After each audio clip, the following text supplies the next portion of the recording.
Hello everyone. Bharat की great Nicobar परियोजना एक बार फिर से चर्चा का विषय है। लगातार पर्यावरण चिंताओं के कारण ग्रेट निकोबार प्रोजेक्ट पर कई बार आपत्तियां दर्ज कराई गई, लेकिन इस प्रोजेक्ट को यहां पर भारत सरकार विकसित कर रही है। इसके माध्यम से जहां ग्रेट निकोबार के क्षेत्र में रहने वाले जनजातियों के विकास और इस क्षेत्र के विकास को प्राथमिकता दी जा रही है, वहीं भू रणनीतिक दृष्टिकोण से इस क्षेत्र को यहां पर कई अलग अलग मुद्दों से यहां पर विकसित भी किया जा रहा है। देखा जाए तो ग्रेट निकोबार का क्षेत्र बंगाल की खाड़ी और हिंद महासागर में भारत की रणनीतिक दृष्टिकोण से और सामरिक दृष्टिकोण से एक महत्वपूर्ण क्षेत्र है, जो न सिर्फ यहां पर दक्षिण पूर्व एशिया से भारत को कनेक्ट करता है, हिंद महासागर के व्यापार पर उसकी पकड़ को मजबूत करता है, बल्कि साथ साथ चीन की इस स्थित क्षेत्र में मौजूदगी को भी संतुलित करने के लिए सबसे अहम है। आज हम यहां पर इसी प्रोजेक्ट के बारे में समझेंगे, भारत के लिए इसके इंपॉर्टेंस और इस क्षेत्र की भू रणनीतिक स्थिति के साथ साथ पर्यावरणीय और अन्य यहां पर मुद्दों को। चलिए सबसे पहले समझाते हैं। ये आपको मैप अगर आप देखें, इस कहानी को शुरू करने से पहले इस मैप को समझते हैं।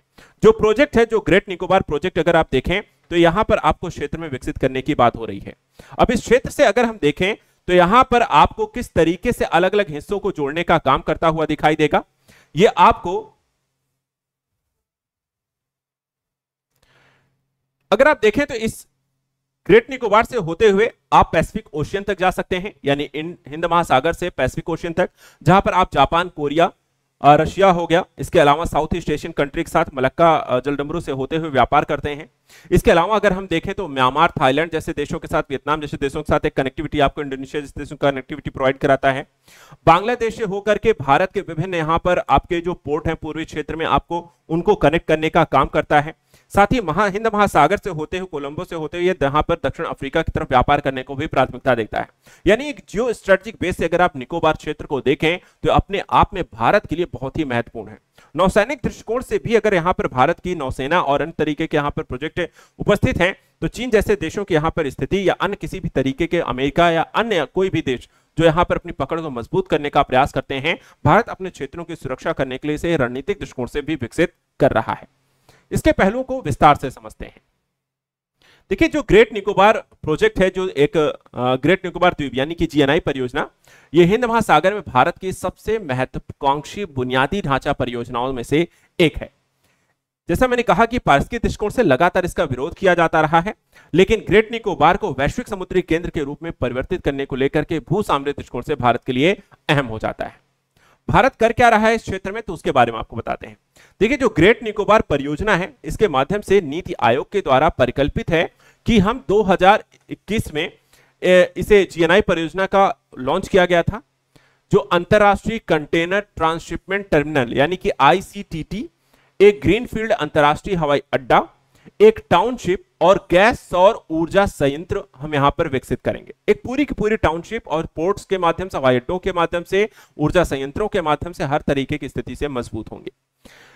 इसका कार्यान्वयन जो अंडमान निकोबार द्वीप समूह की एकीकृत विकास निगम के द्वारा किया जाएगा और यह मैरीटाइम इंडिया विजन 2030 के अनुरूप है और अमृतकाल विजन 2047 के अंतर्गत प्रमुख परियोजनाओं में से एक है। यानी भारत इसे बहुत ही लंबे समय के लिए भू रणनीतिक दृष्टिकोण से कई सारे विकल्पों के साथ विकसित करने जा रहा है। सामरिक दृष्टिकोण से जैसे इंपॉर्टेंस क्यों है, तो जैसे मैंने आपको अभी समझाया मैप के माध्यम से, उसके कुछ बेसिक पहलुओं को भी देखिए। जैसे मैंने कहा कि यहां पे देखिए एक ट्रांसशिपमेंट हब हम बनाने जा रहे हैं।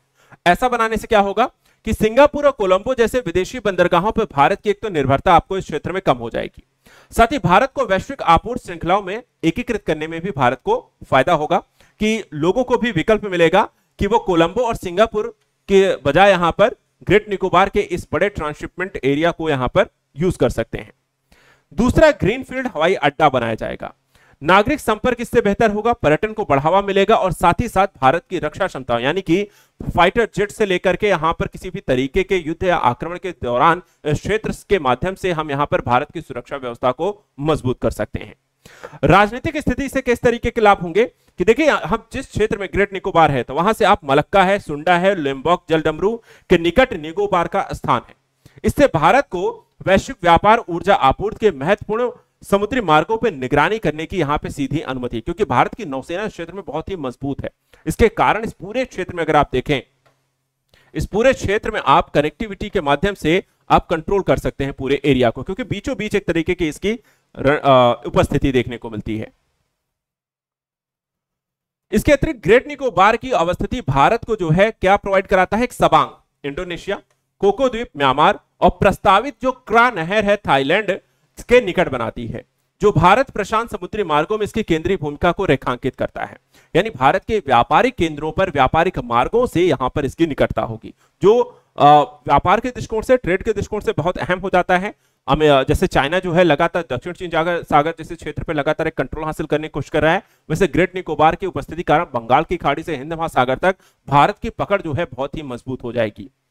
ग्रेट निकोबार के माध्यम से कोलंबो, पोर्ट क्लैंग, सिंगापुर के लगभग समान दूरी पर स्थित होंगे और भारत को क्षेत्रीय समुद्री व्यापार के केंद्र के रूप में यहां पर विकसित कर देंगे। तो रणनीतिक दृष्टिकोण से भारत यहां पर लाभ की स्थिति में आ जाएगा। समुद्री सुरक्षा के लिए भी अहम हो जाएगा, क्योंकि अंडमान निकोबार में अगर हम देखें तो समुद्री रक्षा की जो पहली पंक्ति यहां पर होगी वो कार्य करेगी। म्यांमार, थाईलैंड, इंडोनेशिया, बांग्लादेश के साथ समुद्री सीमा साझा करते हैं हम, और जिससे भारत को समुद्री कानून के तहत संयुक्त राष्ट्र अभिसमय 1982 के तहत एक अनन्य आर्थिक क्षेत्र और महाद्वीपीय सेल्फ यहां पर मिल जाता है। इसके कारण इस क्षेत्र में भारत जो है अपनी नौसैनिक क्षमता को मजबूत करके इस क्षेत्र में यहां पर इकोनॉमिक डेवलपमेंट जोन विकसित कर सकता है, खनन कर सकता है, गैस और तेल के भंडार यहां पर खोज सकता है, और उसके माध्यम से के साथ साथ यहां पर रणनीतिक दृष्टिकोण से अपनी मजबूत स्थिति भी रख सकता है। ग्रेट निकोबार द्वीप परियोजना भारत की नौसैनिक पहुंच को भी हिंद महासागर में देखा जाए तो सुदृढ़ कर देती है। साथ ही इस क्षेत्र में यदि कोई समुद्री लूट, पायरेसी, तस्करी, आतंकवाद या महाशक्तियों के बीच जो प्रतिस्पर्धा बढ़ेगी तो भारत यहां पर एक निर्णायक भूमिका निभा सकेगा और साथ ही अपने क्षेत्र की रक्षा कर सकेगा। इसके अलावा हिंद महासागर में चीन और अन्य नौसैनिक क्षमताओं की बढ़ती स्थिति को भारत सक्रिय रूप से समुद्री शक्ति के रूप में खुद को स्थापित कर पाएगा और ऐसी किसी भी चुनौती से अपने क्षेत्र को सुरक्षित रखेगा। नीति संरेखण की बात करें तो भारत की पॉलिसी बनाई गई थी एक्ट ईस्ट पॉलिसी 2014 में, और क्वाड की जो हिंद प्रशांत रणनीति है उसको भी यहां पर भारत इस क्षेत्र में अपनी नौसैनिक क्षमताओं को मजबूत करके कह सकते हैं क्वाड और एक्ट ईस्ट पॉलिसी को ज्यादा सुदृढ़ तरीके से लागू कर पाएगा। इसके अलावा इस क्षेत्र में ग्रेट निकोबार में हम देखें जनजातीय सुरक्षा के उपायों को भी अपनाया जा रहा है, यानी कि इसके माध्यम से जनजातीय मामलों के मंत्रालय, जनजातीय कल्याण निदेशालय, अंडमान आदिम जनजातियां, इनके विकास को लेकर के परामर्श के बाद इस क्षेत्र में जारवा नीति 2004 और शोम्पेन नीति 2015 को भी यहां पे अनिवार्य रूप से लागू किया जाएगा, जिससे इन जनजातियों को किसी भी तरीके का कोई भी नुकसान यहां पर ना होने पाए। इसके अलावा देखा जाए तो इन नीतियों में जनजातीय समूहों के ट्रस्टी के रूप में AAJVS को नियुक्त किया गया है। ये काम क्या करेंगे? ये सभी प्रमुख परियोजनाओं में शोम्पेन समुदाय के कल्याण को सर्वोच्च प्राथमिकता इनके माध्यम से दी जाएगी। और अनुच्छेद 338A9 के तहत राष्ट्रीय अनुसूचित जनजाति आयोग के साथ परामर्श के बाद अधिकार प्राप्त जो समितियां हैं वो जनजातीय हितों की रक्षा को लेकर के भी काम करेंगी। साथ ही पर्यावरण सुरक्षा के दृष्टिकोण से हम देखें तो यहाँ पे पर्यावरण प्रभाव आकलन अधिसूचना 2006 का पालन करते हुए ही पर्यावरण प्रबंधन योजना पर आधारित क्षेत्र को विकसित किया जा रहा है। यानी इस क्षेत्र में भू रणनीतिक दृष्टिकोण से भारत अपनी स्थिति को मजबूत करने की तरफ, रक्षा को मजबूत करने की तरफ, व्यापार को विकसित करने के लिए व्यापारिक केंद्र के तौर पर आपको जहां विकसित कर रहा है वह इस क्षेत्र में रहने वाली जनजातियों के अधिकारों को सुरक्षा रखना है और पर्यावरण संबंधित यहां पर किसी भी तरीके की हानि ना हो, इसको विकसित करने के दौरान जैव विविधता को नुकसान ना हो, उसके लिए भी यहां पर काम किया जा रहा है। वन्य जीवों की सुरक्षा के लिए देखा जाए तो 8 गलियारे योजना बनाई गई है। वृक्षों पर रहने वाले जानवरों, सांपों, केकड़ों, मगरमच्छों की सुरक्षित आवाजाही सुनिश्चित हो सके, इस दौरान यहाँ पे पारिस्थितिक विघटन जो है न्यूनतम रहे, इसका भी ध्यान रखा गया है ताकि उन गलियारों से होते हुए जो जीव जंतु हैं वो आसानी से आ जा सके। GNI परियोजना कारण वृक्षों की कटाई की पूर्ति, हरियाणा में प्रतिपूरक वनीकरण की योजना अपनाई गई। अंडमान निकोबार द्वीप समूह पहले से ही 75% से अधिक वन आवरण मौजूद है और भारत जो है इसको विकसित भी कुछ इसी हिसाब से कर रहा है। जाते जाते आपको समझा दें कि ग्रेट निकोबार जो द्वीप है उसकी उपस्थिति कैसी है, कहां पर है।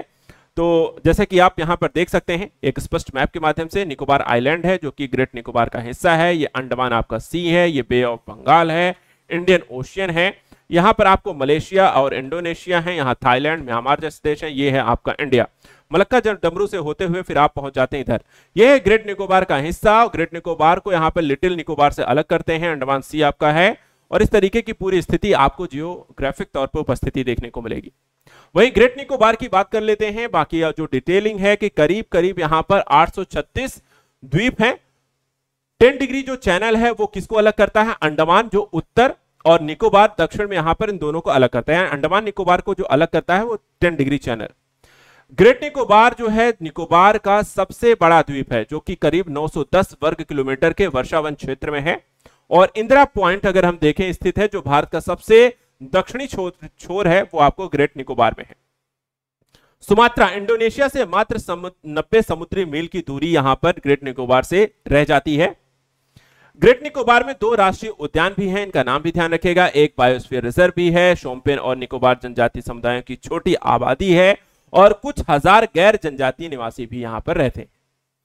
ग्रेट निकोबार बायोस्फीयर रिजर्व को 2013 में यूनेस्को के मानव और जैव मंडल कार्यक्रम के तहत यहां पर इस सूची में शामिल किया गया। तो भारत का ग्रेट निकोबार प्रोजेक्ट न सिर्फ यहां पर्यावरण और जनजातीय दृष्टिकोण से यहां पर महत्व है, बल्कि रणनीतिक और भारत की सुरक्षा व्यापार के दृष्टिकोण से भी उतना ही महत्व है, जो भारत को वैश्विक व्यापार का केंद्र, समुद्री क्षेत्र में यहां पर अपनी नौसैनिक क्षमता के माध्यम से भारत की सुरक्षा को सुनिश्चित करने के साथ साथ पर्यावरणीय और जनजातीय यहां पर संरक्षण का भी कार्य करेगा।